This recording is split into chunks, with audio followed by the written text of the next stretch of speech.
but in work life you will not work with friends.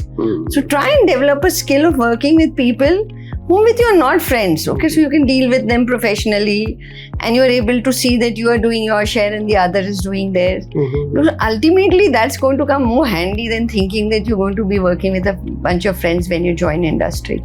So that's one more skill that they should.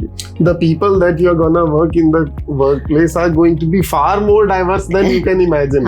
So ma'am, in the next 10 years, what new courses do you see happening in the classrooms? More interpersonal courses wherein we teach such, real life skills?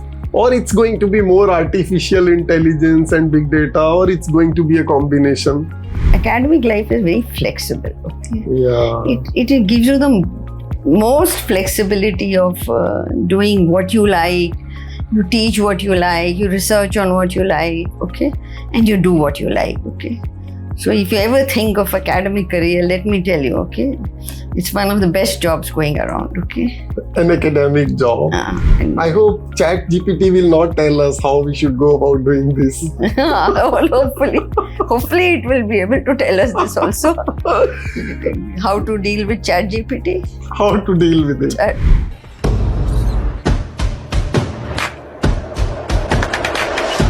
Hello everyone, very exciting day today. After lots of requests and cajoling, I have been finally able to get our Dean Academics, Professor Mala Srivastava, to talk to us today. Super excited. I'm sure we are going to get some real insights on why one should do an MBA, why one should go about doing a PhD at some stage in life, why one should become a professor, and lots of other intellectual discussions. So let's get going.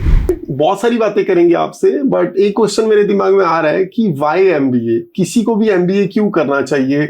What should be the rationale of doing an MBA?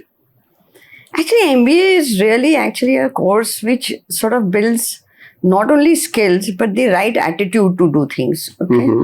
It's sort of the entire panorama of subjects that we teach have one underpinning in them, and that is that they always are looking at teaching a student or a candidate how to actually break a complex problem into a very simple thing and then solve it. So, this search for a template which our students are always looking out for is really not there. It's just how you develop the attitude and how do you develop the cognitive flexibility to think through how a problem has to be solved. Because it's all about decision making. Of course, skill sets are important and knowledge is important.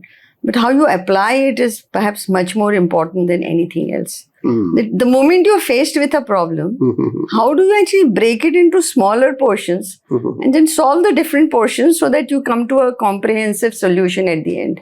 That is what is generally taught, okay? And though we say this is a finance case and this is a marketing case, actually in business, problems don't lie in any area, okay? Yeah. They lie in the organization. They lie in the organization. And they will always have multiple perspectives. That is why it is never, it's not like somebody says, oh, this is a finance problem and therefore it has to be solved only with a finance. And it has only implications for finance. ऐसा तो है नहीं, implication तो चारों तरफ आएंगे. It's like comprehensive. So though they do courses in different areas, that is what we teach them, okay? That every business problem is lying in actually the organization at the end, and therefore multiple perspectives have to be seen at all times. तो ma'am, is it fair to say कि भैया आपको 250 problem solve करा दी हैं, अब कोई भी problem आएगी आप सोच ही लोगे क्या करना है, and that's why MBA is a powerful tool. Yeah, actually that is what we are saying, okay? That we are giving you the ability to solve a problem. Okay, right? And that is the practice that we have given you, how to solve a problem. So it's more like the way a doctor is taught, that the moment he does 200 operations, okay, he's भैया करके देख लो और आ ही जाएगा. The only good thing is that, of course, it's a real world problem in a classroom that you are solving. Right. That sort of a thing. तो मैं एक बहुत ही random मेरे दिमाग में ख्याल आ रहा है, आपसे पूछ ही लेता हूँ. If it is about real world problems and real life problems, then why is it that सदियों से, since forever, professors are teaching MBA, क्यों कॉर्पोरेट्स नहीं MBA खोल देते? आपको क्या लगता है ओवर द इयर्स कहीं तो हमारी भी जगह है दुनिया में? And that's why we have so successfully done it, not for 10 or 20 years but like for thousands of years we've been teaching something. So but to teach how to solve a problem, Okay. maybe a corporate may be only able to say, and that is why whenever we bring industry practice, perhaps everybody says that I did it with my gut feel. Yeah. So if everything has to be done with gut feel, then it cannot be taught in a classroom. Okay, this is where we are differing when we say that though you always use gut feel at the end of your decision making, and which is what corporate also emphasizes, but actually they go through this process of breaking a problem, solving it, thinking through, and then applying their gut feel at the end. Okay. So of course that's where the corporate experience comes in. Okay, but the basic process of how to solve a problem largely remains the same, irrespective whether you are a top guy or just solving a marketing problem. Right. That sort of a thing. But in a way you are saying that we bring that theory which we have developed over the years, जो हमने किताबों में लिखी है. Okay. So then people can't refute, our audience can't refute कि भैया हमारी किताबों में हमारी theories में भी दम है.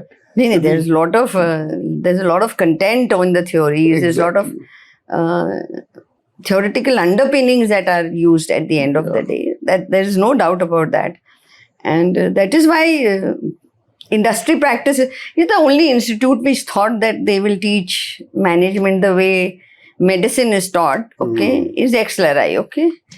They decided to do it. Therefore, they situated the course, the program inside a organization. Okay. And initially, the students used to go and work for half day in the corporate, in the factory, in the workplace, and then come back. Okay. But I think Harvard doesn't do it, and is doing a fine job of it. So we are fine too. So we are fine to either take the practice anyway. That's just. And anyways, let's be real ना कि बाकी सारी जिंदगी ही उनको corporate में काम करना है, तो अभी 2 साल अच्छे से पढ़ लें. नहीं, there is some merit to this also. I wouldn't say there is none. Okay, but it's not possible for every institute to do it. Okay. Yeah. That is why you see there's an overriding emphasis now on pre-corporate experience before entering the course, so that people have faced situations and looked at problems, and then they are now coming, to see whether they can find some solutions to the problems that they had faced. Okay. True. That is why experience becomes much more handy for students with, who are coming with experience. Okay. They may be better equipped to deal with situations, that sort of a thing. And that's a trend everywhere now. True. So same is the trend even in Western countries, where they're looking for experienced students to come in. So case-based pedagogy that we also use here at IIM Kashipur, they may not actually be going in the workplace, but they are experiencing those situations day in, day out in the classroom, they are wearing the shoes of the protagonist. That. And many times, students who are coming from corporates themselves with some 2 or 3 years of experience may not have faced all the problems, but must have faced some management issues or some decision problems, which they are likely to find solutions to when they come to the class. So one last question in this series. So when some of these pockets of corporates say कि academia थोड़ा theory ज़्यादा पढ़ा देता है, थोड़ा updated नहीं रहता है. So how do you think about it over the course of your long experience? क्या हम practical नहीं पढ़ाते हैं? I think that's why we are surviving for so long, if we are teaching something relevant to the world. See, a theory versus practice divide will always remain. It will remain. It will always remain, okay? A lot of medical schools are also criticized for the same reason, okay? That the people who are coming out are not well trained to take up these jobs immediately, and they have to be nurtured over a period of time. So same with us, okay, that whatever we are teaching maybe has theoretical underpinning, but a person needs a place to practice what has been taught, okay? And there's always a transition when you move from theory to practice. Okay, which is where some students do very well and some students may just fall on the side, you see. Absolutely. So folks, Professor Srivastava thinks, and I agree completely, that this practice and theory divide is here to stay. Nonetheless, I am yet to meet one candidate who's done an MBA and regretted it. There are so many beautiful, wonderful frameworks and thinking processes which you take back home along. So go for it. Okay, ma'am, this is really interesting. Let's take this discussion forward. I'm sure the participants must be eagerly awaiting to know that once they are in the MBA program, how should they kind of plan their 2 years? What is that they take back home? ये 2 साल में क्या-क्या skills वो realistic develop कर सकते हैं? आपको क्या लगता है? One, of course, is which remain and continues to remain much talked about is the interpersonal and the communication skills. Okay, that of course. And when I'm saying this, I'm not really saying that start speaking English in a foreign accent. I would say speak correct English and be able to express yourself comfortably in it. Okay, with good ideas and thoughts. Okay, that is more important. So it's not really very important what is your accent or what it is. Okay, it's more important that you are able to express yourself comfortably. Okay, that is very important. And always in communication, we say content is king. So if you're well read, you know what you're talking about, you're likely to come out as a better communicator than if you are just speaking good English without really adding any content. So that's important. That's one thing that is very important. Interpersonal and communication skills. Okay. Another very important thing that I think students perhaps ignore, and I that's a contrary view that I always feel, is, you must learn to work with people who are not friends. Okay. Because what happens is that when you are in the institute, most of the students will get into groups where there are friends. Okay. And then you have these people who will cover up for each other and, things are comfortable. But in work life, you will not work with friends. So try and develop a skill of working with people whom with you are not friends. Okay, so you can deal with them professionally and you are able to see that you are doing your share and the other is doing theirs. Because ultimately, that's going to come more handy than thinking that you're going to be working with a bunch of friends when you join industry. So that's one more skill that they should. The people that you're gonna work in the workplace are going to be far more diverse than you can imagine. So that then it is very important. Develop that skill when you are in the institute to work with a diverse group of people. Okay. So that's also one thing that you can look at. And of course, take every opportunity that is offered. There are so many things that happen in the institute. Okay. All the time. All the time. Okay. So participate in things. The moment you will participate, you will learn so many smaller things which cannot be incorporated in a classroom situation. So even if you're playing a cricket match, or even if you're just playing a badminton match, or even if you're organizing some event, those are opportunities that students should not miss out on. And a lot of students feel that just sitting and doing exams is good. Being more, I think, holistic in your approach is much better than being a bookworm and topping the class. Okay, though there is some merit to that as well, So I wouldn't say it, but still I feel develop your personality overall, and that's good for you. But then there are also students who are always busy with club activities, barely getting the time to read the cases. ऐसे students का क्या करें, ma'am? Or you like such students? No, I would say, I always like students who play hard and work hard. Okay. They take the best of everything. Study when you're studying and really enjoy yourself. Get into different activities. That will open your mind much more than perhaps just doing the case, as I would say. So 2 things that may open your mind to various perspectives. Okay. So that's something that I see a lot of students do. So I'm fine with a student who actually joins for club activity and may just incidentally study also. Makes sense. Okay, that sort of a thing. Fair enough, ma'am. That makes sense. So you kind of advocate learning communication skills, developing your interpersonal skills, and taking part in numerous other activities, but at the same time studying. You must not compromise the degree for which you have come. Okay. Exactly. That sort of thing. So that's important. Of course, courses are important, understanding concepts are important. Okay.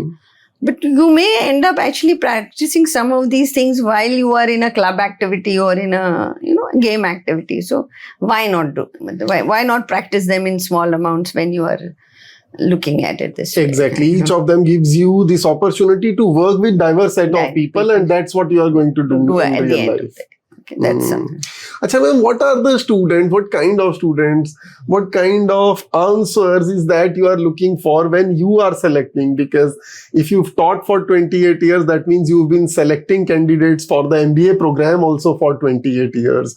So who are those candidates who you think are ideal to do an MBA, or the ones you are more likely to select during the interview process? So generally, whenever we are looking at students, you see, I don't know, students randomly fill hobbies and randomly fill things, okay?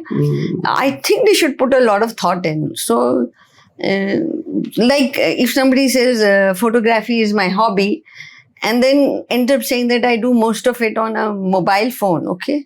I mean, that just doesn't gel out with a hobby, I mean, a serious photographer would really not be photographing with a mobile phone, okay?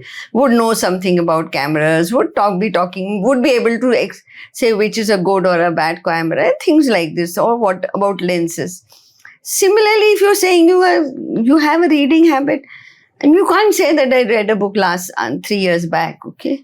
So some things, when you're filling a form, you should be very conscious that if I'm putting this fact, how would I be able to support it at the end of the day if somebody is going to ask me a question? Second thing that is very important is, at least for me, is that how aware are you of the place that you belong to, okay? Or how aware are you of things around you? Okay, so if you're working in Karnataka, you can't say you don't know anything about that's a sad thing. Or that sort of a thing. And I often find this, that people are able to tell us so many things about American politics or American president, but don't know anything about their own country. So that sort of jars, and that's very surprising. So being aware of wherever you are, okay, is very important, because if you're living in a city, you should be knowing things about it. And it's not very hard to do it, okay? So I'm very happy with people who are curious, okay? And would know many smaller things which perhaps nobody else knows about a city. That really impresses me a lot, Like something that he has told me that, I didn't know about this city and he knows about it. So those sort of things really make a person stand out. Otherwise, those standard questions of what are your strengths and whatever, they are standard answers to it, and we know that they are taught in coaching class. Right. So students who give something which is surprising and different always stand out, okay? And therefore, that's what we are looking out for at the end of the day. Ma'am, very, very honestly, even I have said this on the channel many times, other professors have said, so in a way we all agree, we are not really looking for that one template. We are looking for this person as himself or herself. Kya isme uniqueness hai? And sometimes the student says, I'm a very, very good cook, but with so much passion, then that also, keeps that candidate out of the crowd. I would say like this, that say somebody says that I'm a good cook and I can make a fairly good pasta, and this is the recipe I can share with you. Yeah. I mean, that's the best thing, at least he's passionate about something. Yeah. And people who are passionate tend to do well anyway. They will do something well. Okay, so that's very important. Okay, and that should come out when you're talking about your hobby or your aspirations, you see, the passionate one. I remember one student who came to me and we were sitting and I told him, what have you been doing for the last 2 years? And he said, ma'am, for the last 2 years, I have been racing a car. I took 2 years off from my studies and decided that I will follow my passion. And I realized that I'm not doing well. So I've come back to my books and I'm now going to be doing an MBA. And this time he'll do much better. And I felt, people who can actually put 2 years aside for their passion would do wonders with themselves whenever they decide to do something. Although there are people who would think that is insane to do, but we love such students. We look at students like this, who rise above the clutter and say something which is so interesting, that sort of a thing. So much agree with you, ma'am, on this. So folks, really cracking an IIM interview or any other B school interview for that matter is not so difficult. You just need to find yourself out. What is that which excites you? What is that is your true passion, and bring it out on the table in front of the professor. Okay, ma'am, that's quite interesting that we are actually not looking for a template. We are looking for a candidate in his or her entirety. तो ma'am आप कुछ specialization knowledge भी सीख करते हो during interviews or before the candidate actually comes into the B school program, that what specialization he or she should take, and should he or she know anything about that specialization? Actually, this specialization theory is sort of gone to some extent. Almost none of the management institutes, almost all of the better management institutes have started saying that MBA is a general management degree and really there is no specialization per se, okay? Although students, when they are coming in, may be coming with the idea of pursuing a particular area, okay? But the degree generally is general management. So there is really no specialization in a management degree. Though there is some concentration, that is, we call that maybe a student may end up doing more marketing or more finance or more strategic management courses at the end of the day. But still he is an MBA. So we are expecting people to be more generalist than specialist at the end of the day. And this actually is emerging from this issue that no management problem lies in an area. Okay, so anybody who is a finance ought to be knowing marketing also, in some operations also, in some strategy also, for him to make a decision. Because management is interdisciplinary by nature. So we are really not looking for real specialization per se. At the entry stage, I don't think so. We actually are looking at it at all during the selection process, that this person is going to be, good for this particular area. I don't think so anybody looks at it at all at the initial stage.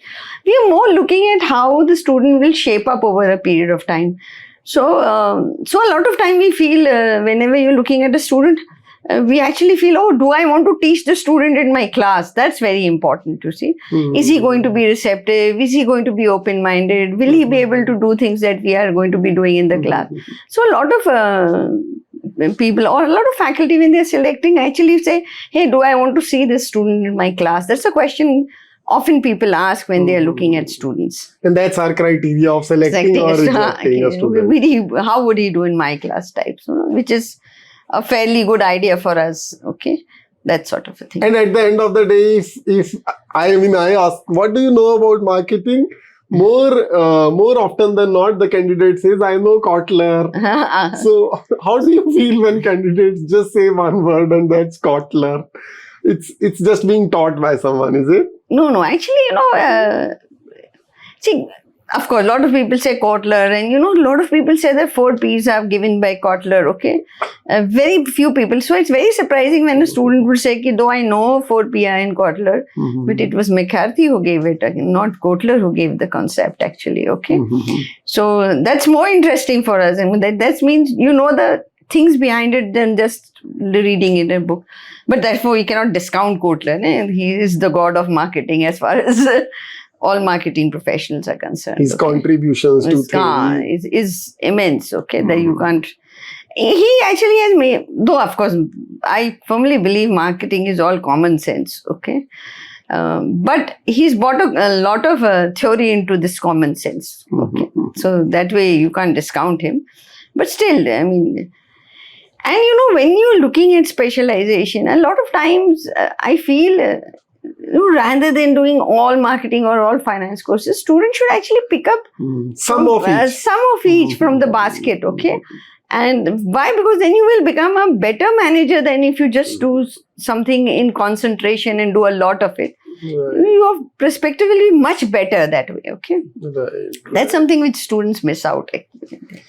a doctor might be treating heart, a cardiologist, but it doesn't mean that any medicine he will give, he doesn't have to worry about the kidneys or the liver. Yeah, he still needs to understand the impact of his medicines on other body parts. Okay. So same over here also, that they should know they should understand the other aspects also while they are trying to concentrate in one area, that sort of a thing.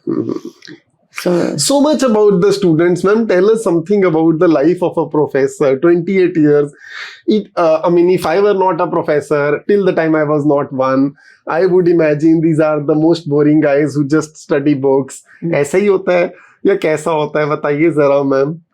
So I would say that academic life is rocking. Okay. Rocking, huh? It's very rocking, folks. Okay. And if ever any of you think that it is boring and it is very mundane, it is not. Okay.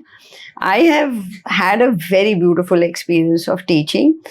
One good thing that when you are a professor, there is that you're always with young people. Okay.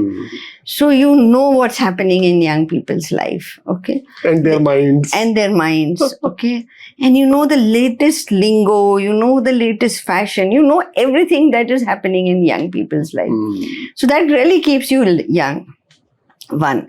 Second is that as a profession teaching, I feel the best thing about teaching is that you can change people's life. Not a class of 60 people, but perhaps one or two people, you really change some student's life.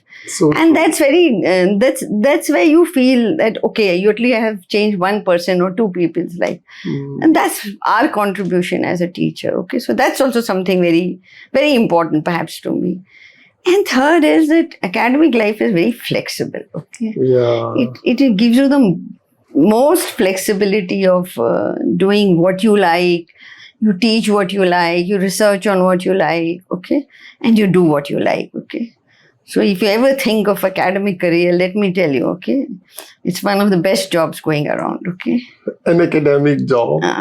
So friends, you see our Dean Academics, Professor Srivastava is cool and she says academic life is rocking. Very, very interesting to know that from you, ma'am. But that also kind of immediately puts another question in my mind. There are so many people in the corporate. And there are so many of them we know so well, with about 10 to 15 years of experience. They often ask, should we do a PhD? Should we consider switching from corporate? तो उनको ma'am आप क्या कहोगे? So many of them. You know, actually, there are two issues that anybody who's shifting from a corporate life to academics, okay, which they often find the divide, okay. And the first one is that in academic life, you have to be self-driven, okay? There are no goals, no objectives. How you run your course, what you will be doing about it. You have to structure it, but you have a lot of flexibility of doing it, okay? That's very important. Second thing that you must understand is that it's very different, okay? So in corporates, there are some organizational structures, okay? While academic, there is no organizational structure. Everybody is equal, okay? You could be a teacher or a professor with 2 years of experience, and you could be a professor with 20 years of experience. The fact that I'm able to sit with you and interview you so openly tells a lot about the equality that we enjoy in this profession. So they are very flat, okay? And most people who come from corporate are not able to take this flat structure at all, okay? And so that's one thing that they really have to look at, okay? And of course, okay, as we says, I would say academic institutions are also very staff scarcity, okay? There's a very low staff structure, okay? So people don't have secretaries and things like this. Right. Most of us do almost all our work ourselves, okay? Especially so we don't have secretarial help and things like this. That doesn't mean that we are very overworked. It just means that we structure ourselves well and manage our stuff on our own. So that's something that people have to understand, okay? But it's, I would say, if you love teaching and you love being around students, okay, go for it, okay? Give it a try, it's worth it. But then there is a third thing which probably you didn't mention, that many people think that professors are quite free. They barely have work. You didn't touch upon that. So there's a lot of work on this side as well. Just in case you are avoiding all the 12 to 14 hours of work of corporate, then there's a lot here also. No, yeah, I mean, see, if you want to become a teacher, you should love doing it, okay? And then it doesn't look as if it's a lot of work, actually. Though, of course, okay, I wouldn't say that all of us are just having a blast over here. You have to put in the required numbers of hours. You have to put in your work. But if you enjoy it, then it's a lot of fun as well, okay? Yeah. That's when it becomes entrepreneurial job. Just do what you enjoy doing. Teach the subjects you like. Research the areas you like. Then it is fun. Then it's just fun, okay? But the fun in the sense, of course, there is some grind, but there is also some fun in it, okay? That sort of a thing. So, I would recommend academic jobs to a lot of people, okay? If they love teaching. Okay, ma'am. Lots of interesting things we are talking about. Do you think that you as a teacher have been able to do a better job or have enjoyed more because you are a woman? Or does this have anything to do with better teaching styles, or do you think teaching is independent of the gender? No, I think it's a gender neutral profession, okay? I mean, it's not as if a particular gender would do better or worse. In management teaching, where we are looking at, there's a lot of preparation involved. There's a lot of, there's a lot of effort goes into it before you go into the classroom, especially if you're using a student-centric teaching pedagogy, which is like a case study or a simulation. You have to be well prepared, okay? Because you're just a facilitator over there. So this facilitation process can be done either way. It's better. Both genders, they can do well as long as they are prepared in a proper manner. Okay, so I don't think so it has got anything to do with gender. It's a good profession for women because it sort of helps them to do a good work-life balance. Even men who are looking out for a good work-life balance can very well I can vouch for that. That it's an equally good profession for men. But that also kind of points me to another very, very related question. What about girls in our classrooms, in our MBA program? Have you seen the total number of girl candidates increasing over the years of these 28 years? And don't you think that corporate is still relatively more safe and secure workplace environment for girls? So more girls should be coming to MBA programs. क्या लगता है ma'am आपको इसके बारे में? Actually, the sort of demands which sort of workplaces make at this point of time, okay, in terms of time, okay, many times deters girls from actually getting into those sort of professions. Though I think these things are now changing, okay, because homes are changing, okay, families are changing, and workplaces are also changing, and they're becoming more gender friendly. So that's important.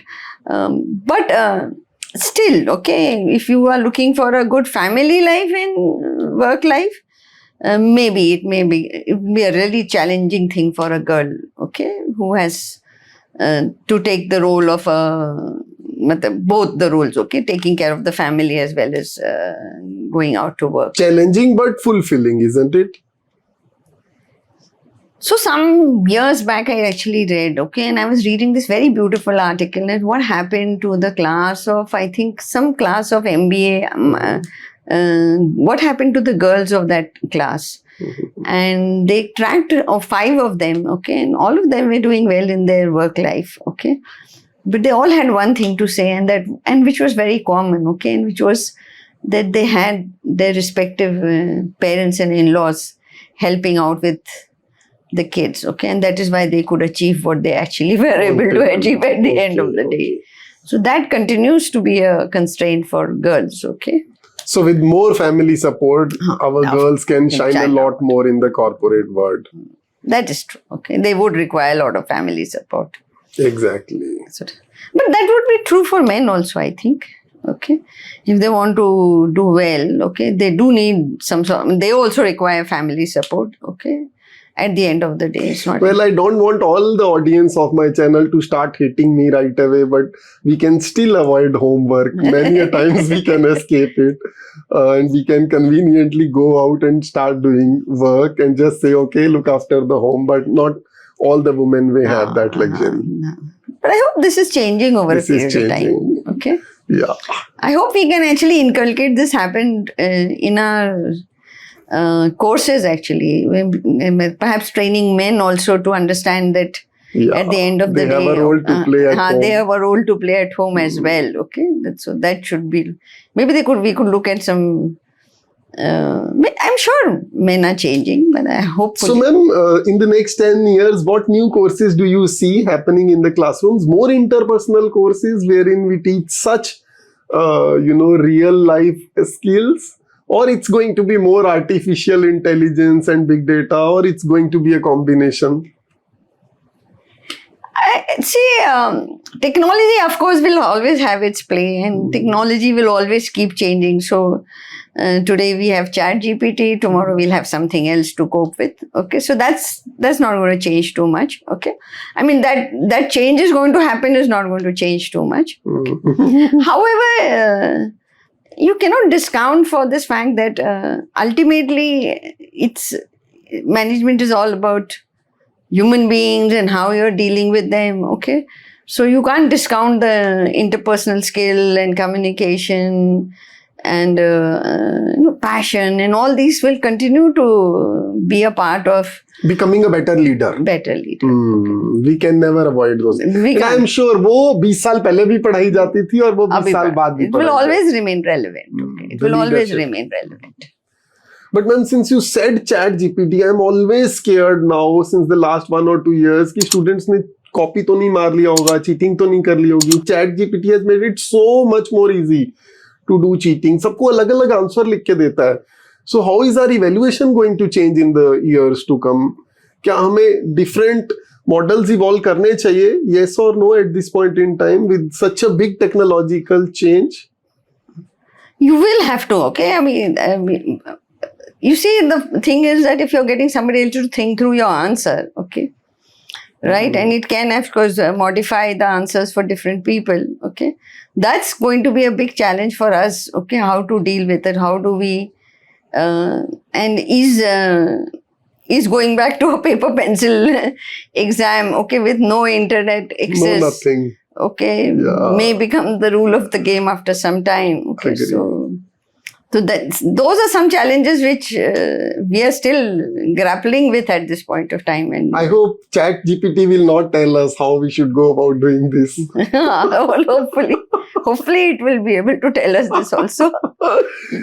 How to deal with ChatGPT. How to deal with it. Yeah, that's so interesting. Thank you so much for all your time, ma'am. Is there any last thing that you want to tell to our audience, who's primarily the people who are really trying to get into B school in the coming year? So for me, as I always say, that, and which is what I strongly believe is, you follow your passion, okay, and do whatever you're doing, you see, the best that you can, okay. I always feel that rather than thinking that you may do this tomorrow very well, okay, the time that you get and the place that you get and that time and that exact time, okay, do the best that you can do, okay, and you'll always do well then in life. With all the passion, do whatever you want to do. Amazing. Thank you so much for all your time, ma'am. Folks, I'm overwhelmed with all the insights that I got today. I'm sure you would have equally enjoyed the interview and the insights that came along. Have a wonderful life. Keep watching, keep learning, and see you someday in my class. Thank you so much.